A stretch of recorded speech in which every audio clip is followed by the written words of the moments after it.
Miren, señores, la deidad prominente de los códices Borgias era Mictlantecutli, el dios del Averno, el inframundo a donde vamos a dar todos los muertos, tarde o temprano, pero todos tenemos que ir ahí.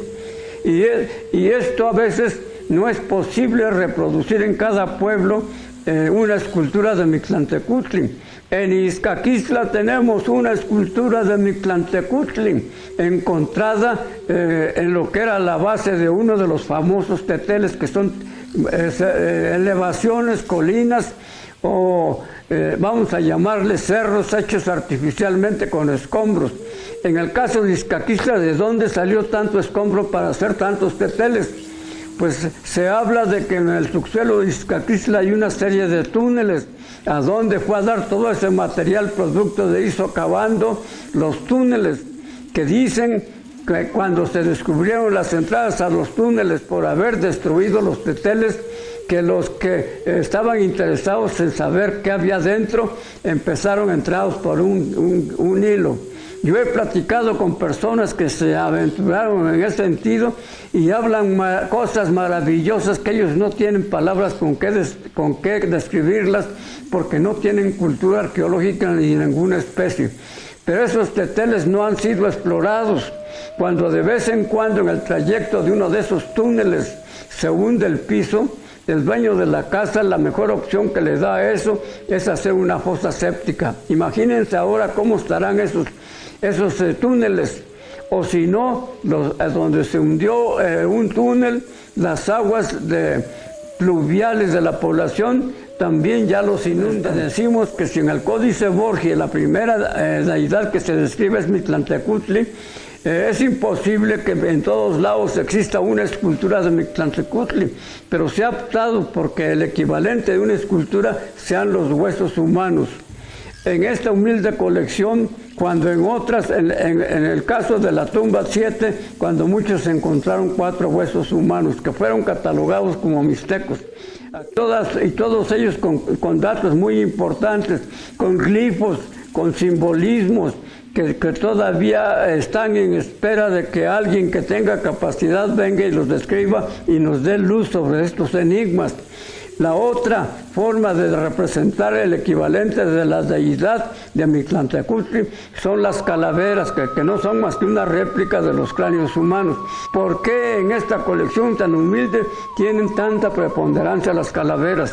Porque son el equivalente de otras de las maneras de manifestar que en este lugar fue Mictlantecutli el amo y señor de nuestras leyendas. Y esto lo quiero dejar claramente asentado.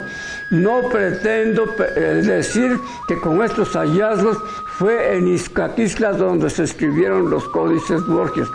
A lo más que puedo decir es que Izcaquistla es un pueblo popoloca más y que los códices Borgias fueron escritos en toda una región, toda esta región caracterizada por enclaves de origen popoloca.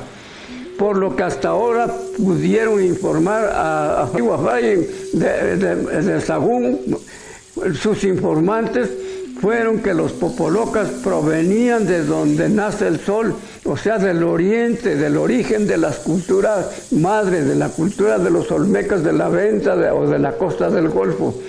Y los popolocas parece ser que su origen estuvo precisamente en la región de los olmecas de la cultura madre.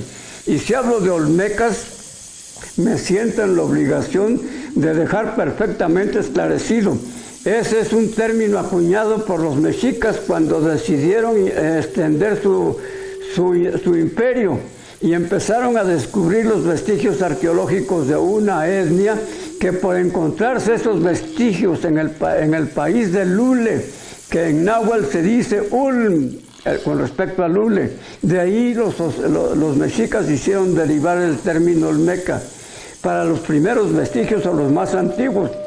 Pero 2000 años después también fueron los mismos mexicas los que encontraron los vestigios arqueológicos de otra etnia que también se da en el país de Ulm. Pero en este lugar se sabe el nombre de que era la ciudad de Jicalanco, situada en la parte poniente del lago Jicalanco. En la actualidad, ¿qué queda de esto que estoy diciendo? El lago Jicalanco en la actualidad se llama la Laguna de Términos, y la ciudad de Jicalanco no es más que ciudad frontera en el estado de Tabasco. ¿Por qué se formó el lago Jicalanco? Porque ahí desembocaba el río Sumacinta, del que todavía existen no vestigios de que es un río generoso y de los mayores de México. Pero entre unos y otros, a pesar de que unos son los olmecas de la cultura madre, los Tenoselome, los otros también se llaman olmecas por bautizarlos así los mexicas, nada más que estos llevan el apellido del lugar donde fueron descubiertos sus vestigios, el lago Jicalanco. Por consiguiente son otros olmecas, pero también llamados los olmecas jicalancas. Por eso me siento obligada a especificar, no confundir unos olmecas con los otros, porque hay 2000 años de por medio. Y creo, más o menos de una manera, aunque sea esbozada, quedar despejada la incógnita entre unos olmecas y otros, para no hablar por olmecas sin especificar, porque cometemos un grave error. Espero que esto llame la atención de gentes capacitadas que quieran venir a estudiar estas piezas arqueológicas.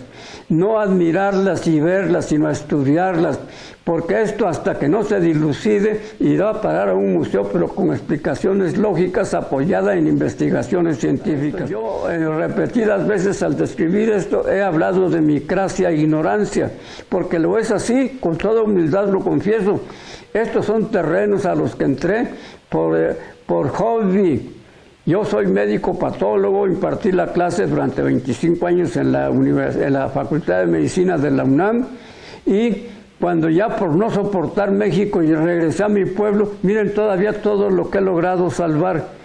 Quisiera que viniera la gente que sí sabe a darnos un juicio más definitivo y más apropiado para exhibirse en un museo, porque si no hay nada de esto, la gente iría al museo también nada más por perder el tiempo.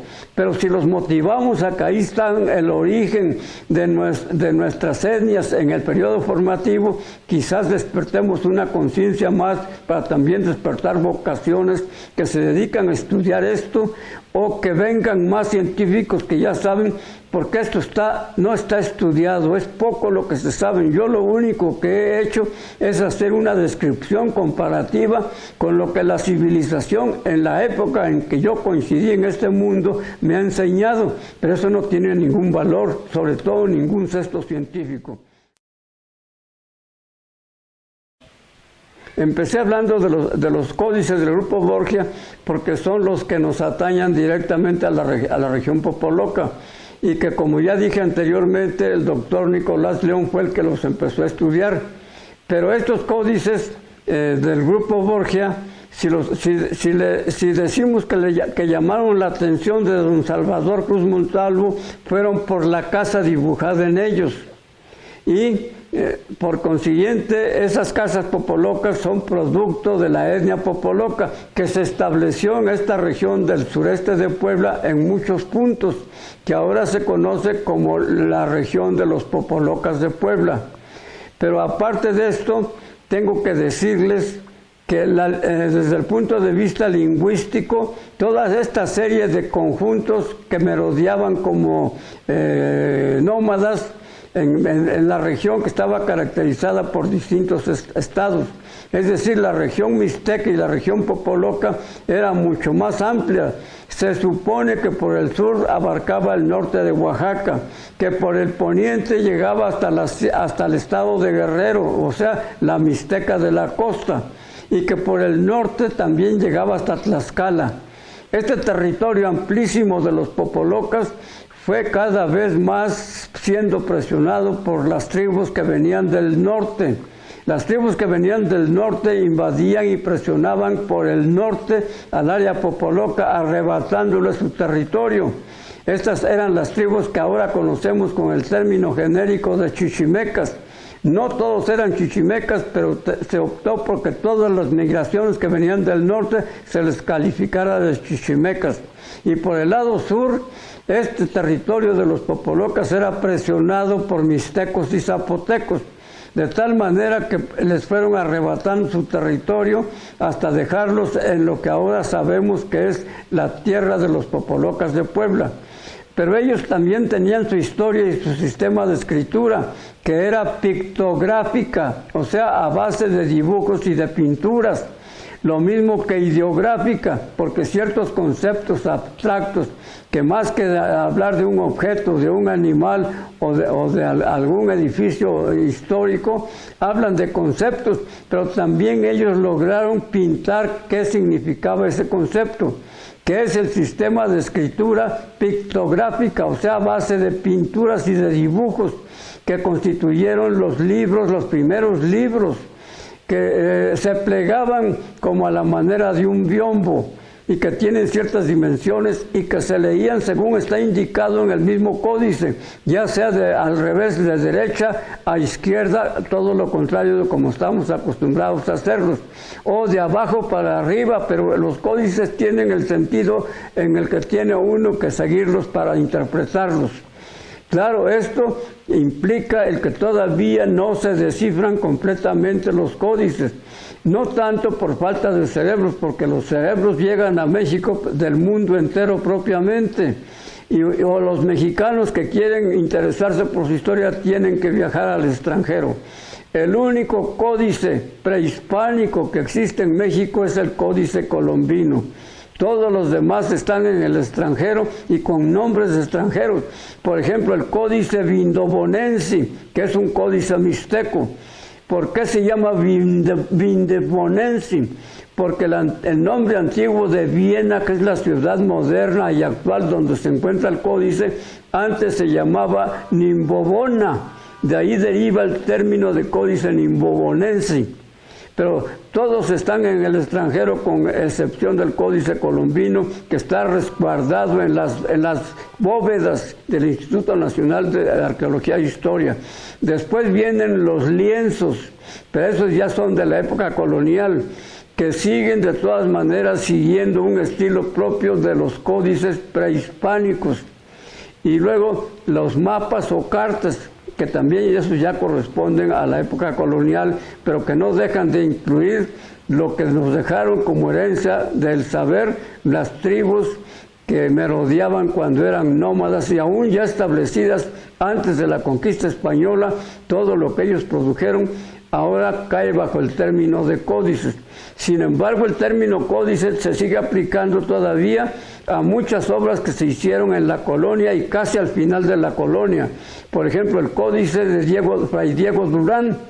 Fray Diego Durán llegó a México cuando tenía 5 años de edad, llegó de la mano de sus padres. Aquí empezó a crecer, aquí se hizo fraile y aquí escribió una historia que también está hecha a base de dibujos, de ideogramas o de dibujos que daban idea de un objeto. Por eso se le conoce como el Códice Durán, pero ese ya es completamente de la época colonial y hecho por un extranjero de nacionalidad, aunque por adopción él se consideraba más mexicano que muchos de los mexicanos que padecemos que no atan ni desatan.